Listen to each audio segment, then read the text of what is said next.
Okay, hello everyone. So we are on chapter 3. So chapter 3 na yun tayo mala bitaw. We are on chapter 3 of our subject or subject ABM 68, which is the International Agribusiness Marketing and Trade. Okay, chapter 1 in chapter 1 we had tackled why do we need to study international marketing. Para aha ni siya, yang evolution. So aha daw ni nagbigin. So from kuan daw domestic to local na market up to they expanded and expanded again from per region then up to the whole globe itself. So from international type of marketing to the global marketing itself. So that is its evolution. So we had tackled that again on chapter 1. Well, for chapter 2 is how do we enter a certain foreign market? So what are the modes of entry? So how do we exit to from such market? So what do we need in order to enter a certain market now? So for chapter 3, nisulod na daw to sa market. So let's say we had already expanded. So, ato ang country nga gi-choose is USA. So, let's say, nakasulod na ta sa US market. So, US foreign market. So, what will we do next? So, this would be the next step. So, the next step would be the product and market development. So, what will we need to focus on our product? What product shall we produce, supply to our consumers? And the market development. Kay kamulo man taog develop during this time na dayon sa ato ang sa kani nga market, sa new nga market. Okay. Okay. So, next step is we need to focus on our product and market development. Kaya nakasulod naman ta sa foreign nga market. Probably ni sulod siya through alliances or through partnership or through being a whole subsidiary itself. Or probably nag-export-export lang ta. So, let's say ni sulod ta through franchising. So, nisulod ta sa isa ka foreign market atong gi-franchise ay gipa-franchise kunuhay ang ato ang business. So, that's another mode of entry. So, at least nakasulod na bitaw ta again sa US nga market. So, probably atong goal again is to expand. So, with that na-open na to ang western region na market. So, US. So, next step would be probably Europe. Mo na pud na imuhang i-goal. But for now, while naa naman ta diri, let's say sa US market, we need to focus on our product and how to develop this market. So here is our lesson roadmap for the first topic under chapter 3. So we have the objectives, the local product or local brand, the brand structure or the brand portfolio, the four main types of branding approaches, the product mix, product line categorization. So these are the lesson roadmap that we will be discussing in this chapter. So medyo taas gyapon og daghan. So please do buckle your seat belts kay mahaba-habang kuan gyapon ni. Vocabra kana bitawng mahaba-haba ang topic to discuss and to learn. So this is the objective under chapter 3. So chapter 3, you need to discuss the global branding strategies, summarize how to manage multinational product lines, criticize product piracy, discuss country of origin or COO effect, and report global marketing of services. So maod ni ang ato ang main things to know under this chapter. So that would be chapter 3. So product and market development. So I will be opening up this quote by the initials MKA. So dili ko kabalo unsang iyahang full name. Let's just put this person as MKA. So he or she said, don't push people to where you want to be. Meet them where they are. So that is the purpose of marketing. Dili man nimo need nga ang tawo imo siyang ituklod para mo buy sa imong product. Kuan magtagbo mo sa center. So let's say there's no need man good for you to kana itulod gid siya nga mo buy sa imong product kay sila naman mismo muduol man gyud asa sa imo if effective imong marketing, if kada good ang performance sa imong product and so on and so forth. And at the same time, imo pong product nga dapat i-produce is what they need. So mura bitaw well kamulo sila pangita, imo po sila tagbuon. Tagbuon nimo sila sa ilahang gyud nga pangita, which is the product that you will be producing. So let's say na ay person nga nag-crave daw siya og corn. Okay, nangita ko mais, nangita ko sweet corn. Man ko makapangita yung sweet corn. Di ba nangita na siya mismo og sweet corn. Then ikaw mismo nga pamaligag sweet corn, imo pud siyang tagbuon, imo siyang adtuan dadto. Ikaw mismo ang moduol sa ilaha.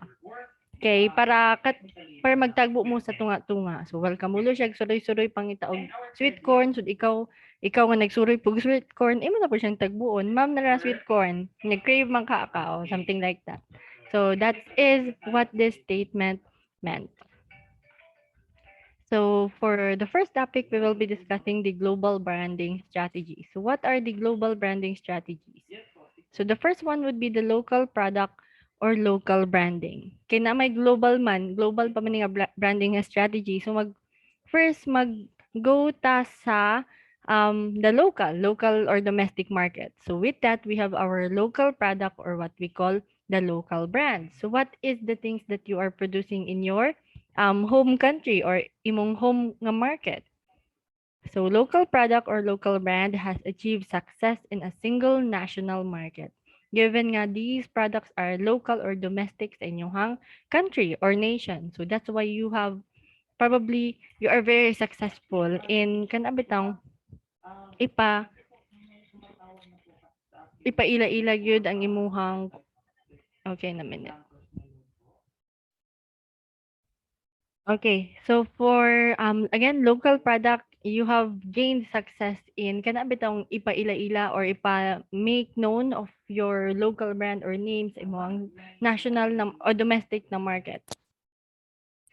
So with that, you tend to expand or kana bitong kanang imong spread more ang imuhang product or brand throughout the globe. So that would be kanang the scenario. So mo gina always ang scenario in order for us to again expand or go globally. So sometimes a global company daw creates local products and brands in an effort to cater the needs and preferences of particular country markets. So sometimes, let's say, nag-franchise sila.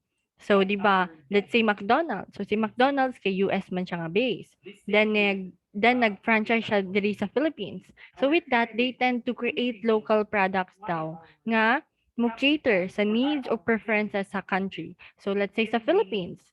So, instead of the typical burger and chicken lang nga iyang gina-order, nagbutang sila og meals, mga happy meals nga ganahan sa mga Filipino. So, let's say, katong anything with rice. Anything with rice is so Filipino ba ya? We have, kato pong garlic rice, grabe na ka Pinoy.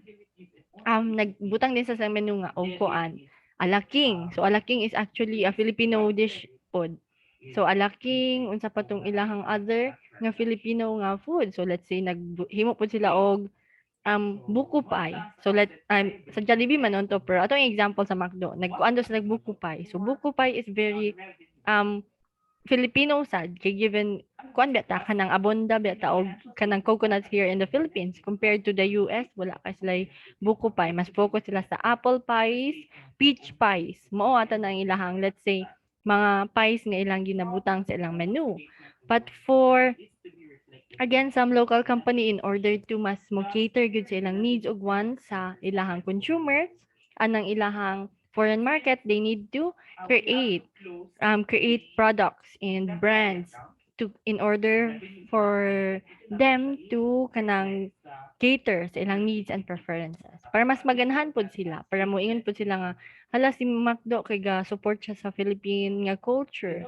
Kay ga naman sila rice ilang menu, naman sila buko pie ilang menu, and so on and so forth.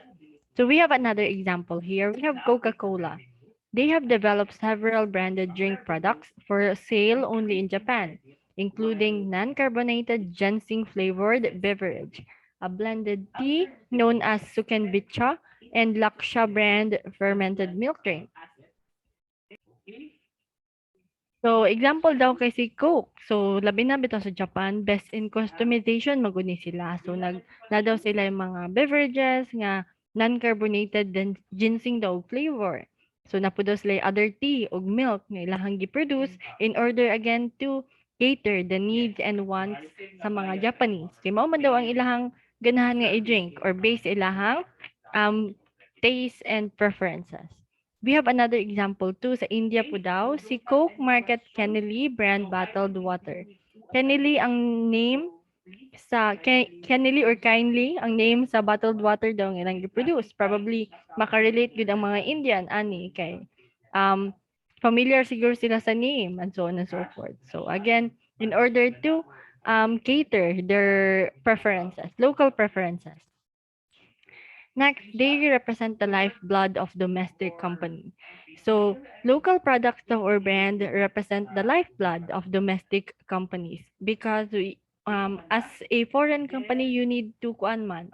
You need to promote mag-CSR pud bitaw ka. You need to promote their own product para mas pud kag favor silang government.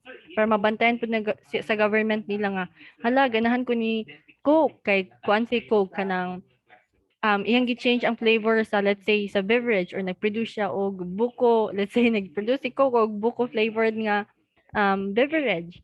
So nag-produce sila because they want to promote local brands daw with the help of Coke or something like that. So they represent always the lifeblood of those mga local nga companies that they are in or the nation that they are in. So more good as they want to have a in national representation sa ilahang company. Next, we have cultural barriers also often justify local branding. So in order for you daw to kanabitang break the cultural barriers, you need to have local brandings too. Para pod again magaan ka og favor not just by the government but also the consumers itself. Para mas makaingon sila nga gusto ko um, mag-advocate or gusto ko promote ani nga brand kay they are supporting local which is good. Their kuan daw ilang raw materials kay from farmers daw sa let's say sa lantapan. So these ingredients are very fresh kunuhay or something like that. So without localizing daw, the name might be hard to pronounce or may have undesirable associations in the local language. So that's another problem. So again, there are cultural barriers. So probably maglisod daw sila pronounce or maglisod daw sila ila sa imong brand if you don't tend to localize or again produce local products.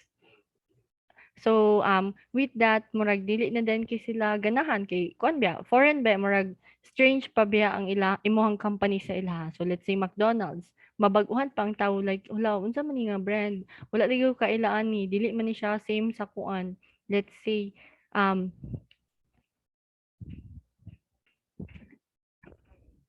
okay, so let's say, makaingon ka nga, "Hala, unsa man ni si McDonald's, dili lagi ni siya same ni Miss Inday Kamalig." Kay si Inday Kamalig ra gyud akong nabal-an, sila ra gyud daw, let's say ga-offer og kanang alaking, na daw sila chicken alaking dadto. So nganong giawat pud ani isa nga brand, so ato dang i-try or kani nga company, so ato dang i-try. So probably with again, ikaw nga mo, um maghimo bitaw representation, local representation sa imong products, sa local brand in the foreign market, it would really kana bitaw at least ma ma-open up bitaw ang people nga okay, oh okay ra din ni siya nga ay nga company. Safe ra din nga company given nga they are helping our let's say local nga mga kuan pod, mga people kay ginagaan nila og work or kanang ga-produce sila og food nga moangay ra pud sa atong taste and so on and so forth.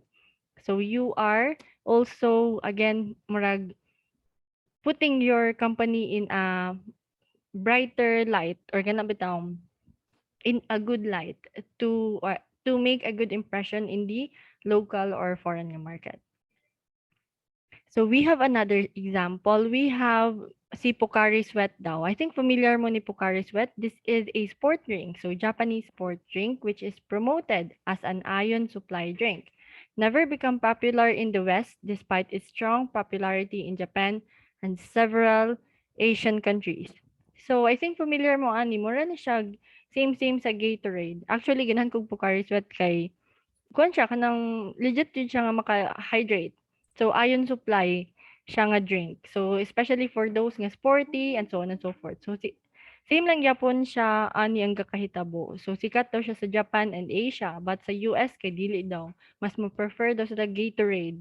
Kay na daw picture ni kuan ni LeBron James bitaw. Or something like that. So another thing to consider. Kay dili pa manggod nila, wa pa mod nila na break ang cultural barriers or dili pa gid sila familiar ani given nga weird pud ba siyang name. Pocari Sweat, ha? Sweat? Singot? Ganahan ko mainom og singot. Probably nga nang paminaw sa mga Americans or sa other Western countries. So, that's another example. So, its quaint brand name could have been one explanation. So, di ba akong gingon ang Pocari nga sweat. First pud ako mo pud ang expression nga weird nga drink. Nganong sweat? Pwede nga dili lang siya sweat kay mura siya awkward nga mura kag mainom og singot, something like that, 'di ba? Mura it's very awkward. So given nga Americans pud ba sila, so they really know what that means. So mo to murag kuan pa pud sila kanang mura bitaw dili pa kay sila open up ay open into such kanang murag they think weird nga mga products. So association linked to the brand name often lose their relevance in the foreign market. So brand name pa na siya hawa pa sila katilaw. Effective man gyud unta siya but medyo ikaw pod magduha-duha pod kag buy kay because of the brand name. But if there's a possibility nga last year i-change like probably Pocari Ion or Pocari Raid, charot, murag Gatorade, something like that. Probably kung ilang i-change, there might be a significant change too, especially in the foreign market.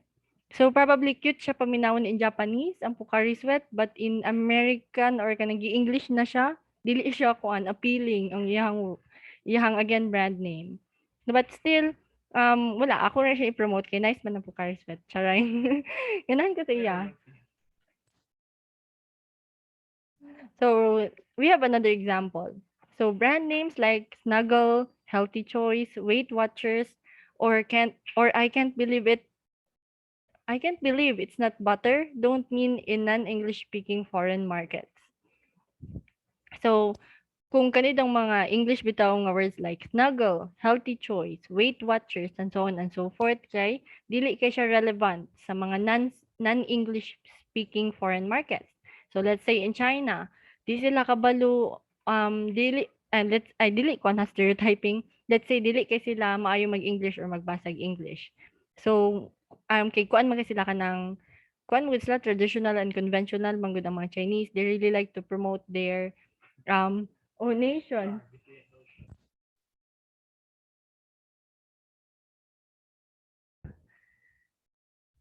Okay, so let's say kana sila. So wala sila ipaki sa kuan actually sa name. Mo-focus sila sa product. Kaya as long as kanang effective ang product, they would like to buy it, especially if barato siya. Kabalo pod beta sa mga Chinese nga they're very kanang tipid sa ilang mga pamaliton. So kana dili kana siya effective sa ilaha. But compared to English speaking countries or foreign markets, dako ka siya effect.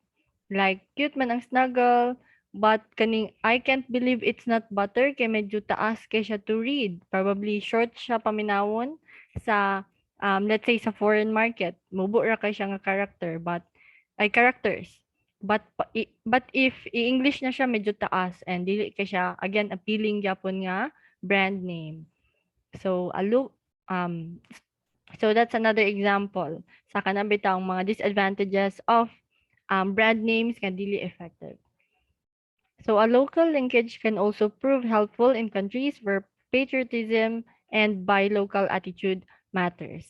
So another thing to consider again, especially for those countries who like to promote local, okay, buy local and etc. So they want to promote their country's mga products. So there is high patriotism in those countries and again buy local nga attitude. So you really need to adjust to. Like, let's say, ikaw tag-iya sa McDo. So, mo-adjust gyud ka sa mga Pinoy. Kay they want to promote local man daw. So, dapat ang imo pong gina-produce kay something with a touch of Filipino or Pinoy para mas ganahan sila mo promote ug mo um, patronize imuhang mga products and services.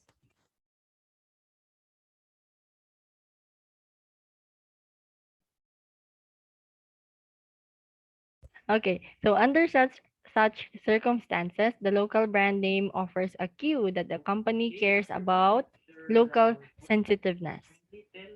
So this circumstance really says nga local brand name always kanang have a good effect sa imuhang company. So especially for those nations bitaw, for those again foreign market nga they are very sensitive sa ilahang um, localities. So especially kana bitang 'di ba nakasulod naman ka sa market. So that would give you an idea na dayon okay. So we are under market development man or product and market development. So we need to probably focus more on researching what are the needed or kana bitang preferences ani nga country. So let's say the US. Hala ganahan daw nag-expand daw si Jollibee. So let's say si Jollibee na pud ani adto global. Nadto tag US. So nagtukod ka dito og franchise. Na din ka nga hala ganahan day ang mga kuan. Based akong observation of research, ganahan day mga Americans og grabe ka cheesy or grabe ka fat nga burgers. So dapat ako pong menu kay mga tambok kay ang mga burgers, dagko kay mga fries, then wala kayo rice. Kay more on di man sila ga rice, more on kuan man sila kanang carbs. Let's say mo do ng example. So in order for you again to marami to kag mo um mura kag mo stick with the background or kana bitang mo sabay sa ilang nga market, you also need to some produce or develop local brands or local products that again would appeal to people in order for you to blend in with the foreign market. So we also have another topic to discuss. We have brand structure or brand portfolio. Okay, probably nakahuna-una din ka nga, okay, mo daw ni, ay mo din ni dapat ako mga products nga himuon or butang sa ako menu. So local products or local branding in order to promote my my company to them, to make it more appealing to them. So next is you need to have a brand structure daw, or what we call brand portfolio. So a brand portfolio is known as the leading brand of a company that covers all other brands or companies operated by a company. So it is more on um, leading brand of a company that covers all the other brand daw. So more on kana bitang portfolio siya nga murag let's say ikaw ang tagiya sa Jollibee. So imong ibutang ani nga portfolio ang other franchising sa imong franchises sa imong Jollibee or kanang sister companies, any companies nga you are in collaboration with. So under this one, it is more on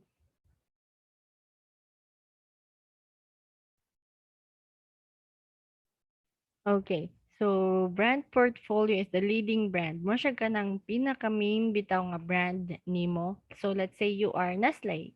So, this is the leading brand. So, let's say na siya sa center brand portfolio. So, under din sa Nestle, daghan kay siya mga products nga gi-produce.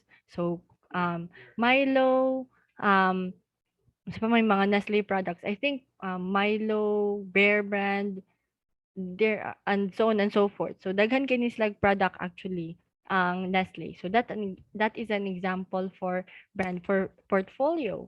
Mura siya oh, mura siya kanang all of the products or services that your company offers. Especially the main company that you are in.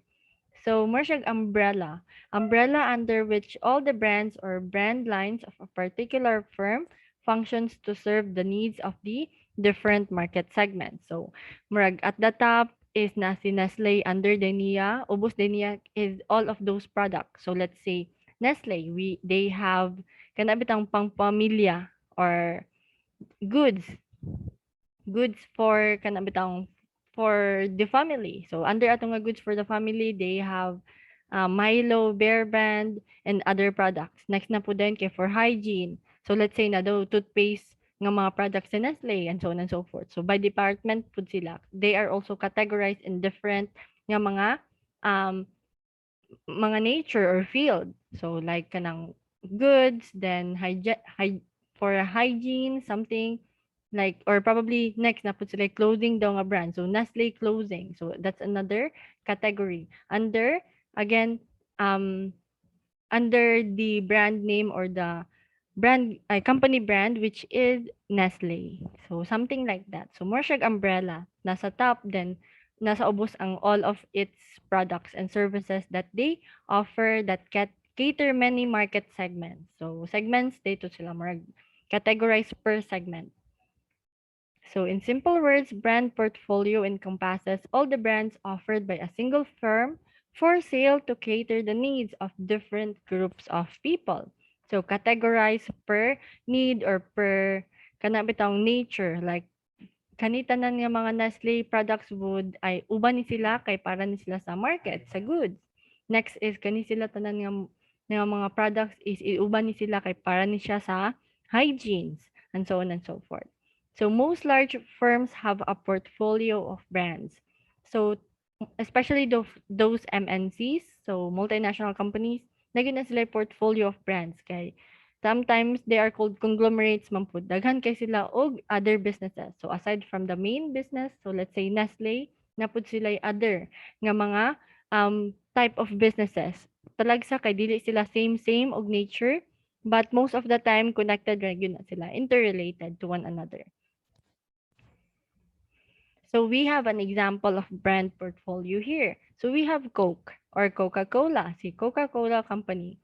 Siya daw ni siya sa pinaka I think isa or number one yun ni siya sa most popular drinks brands in the world. So it has several popular brands na just like Diet Coke, Coca-Cola Zero, Smart Water, and many brands. So the Coca-Cola brand umbrella all of the other brands of this company. So as you all know, si Coke gid ba daghan ba siya og mga different products.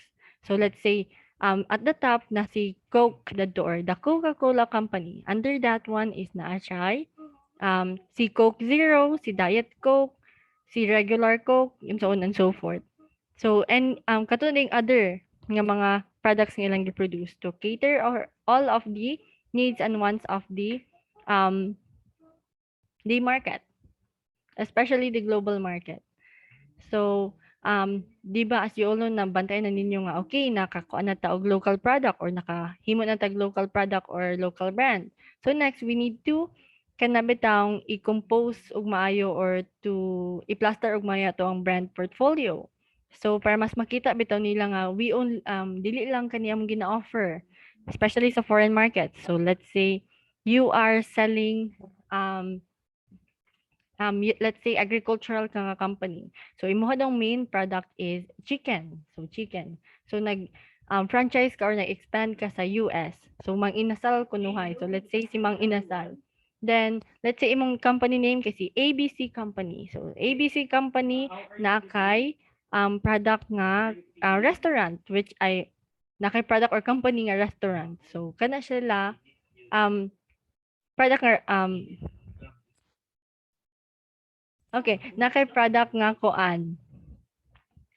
Nakay company rather. Nakay company nga restaurant which is you called Mang Inasal. So your main business is actually producing chicken, agricultural products and commodities. So chicken ang raw materials. Naghimo din kag restaurant nga called Mang Inasal kay para ma-cater pud nimo or ma-use nimo ang imuhang chicken sa imuhang restaurant. So nag-expand ka sa US, niana din ka sa ilahang nga dili lang kani among ginakuan ma'am, dili lang Mang Inasal ang amo ang business. Napod may kuan other products. You can see my brand portfolio. So ga-produce daw mo og mga let's say mushroom chicharon, taro chips and so on and so forth. Daghan pa din mo mga products nga gina-produce under the same company which is ABC company. So that is brand portfolio. So you need to really i-plaster gyud na siya ayo para at least mabalaan pud sa imong mga consumer in the foreign market nga daghan day kag products nga gina-produce. So we have at least four main types of branding approaches. So what are these main types of branding approach?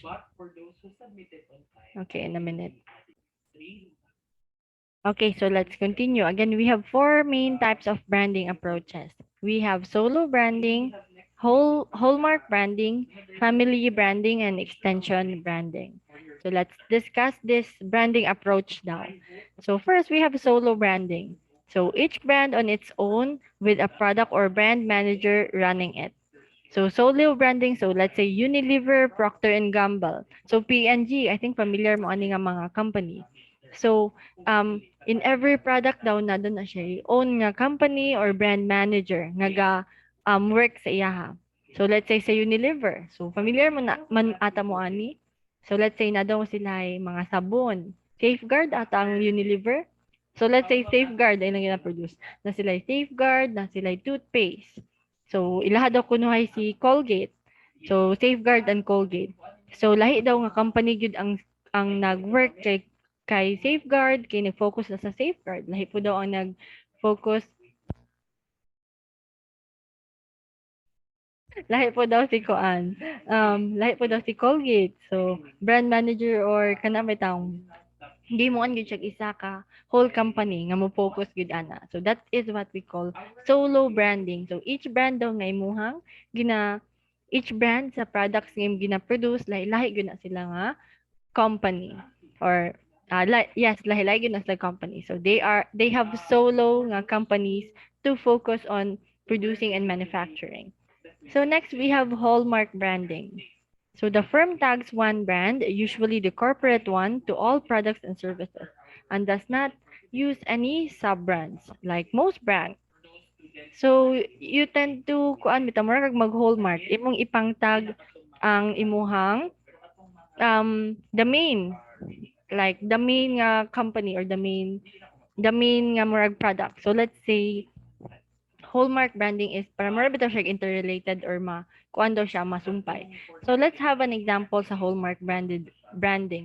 Again, mura siya they tend to tag the main nga murag brand nimo in sa imong products and services. So let's say Nestle. So familiar kay mo sa Nestle no. Kabantay mo nga daghan ka siya products nga same niyag name. Natay Nestle um Nestle nga ay Coffee Mate ba ay natay Nestea. Unsa pa may other nga yung i-produce nga na Nest. Um okay, so Nestea, oh that's an example. Iyang gitag ang imuhang main nga product which is Nestle nakabutang gyud na siya dadto um sa iyang brand name. So Nestle to Nestle. So something like that. They tag one brand to another. So let's have another example. Let's say Coffee Mate. So si Nestle Coffee ay Nestle coffee ba na siya? Nestle Coffee. So another example ha sa Nestle Coffee. So Nestle Coffee kay katubit ang murag stick na coffee. So ang ihaling partner daw kay si Nestle Coffee Mate. So that's an example of hallmark branding. Again, tagging one brand to another. Kay para more siya interrelated, which is tinuod man pod. Connected gud ba si Nestle Coffee to Nestle Coffee Mate. So nagyud sila complement yun sila nga mga goods. So that is hallmark branding. So with that pod, guys, sometimes same ni sila og building. So let's say same ni sila nga um same nga building or manufacturing site. Kay connected man sila og same pud ang ila habitang let's say product development. Kay mangita man na sila kuan, wait, let's say sa Coffee Mate, mayon na sila nga mangita tag the best kuan formula for our Coffee Mate. But and in order for us to do that, we need to um collaborate with our coffee makers which is Nestle Coffee kay para makabaluta unsa ang perfect iya nga um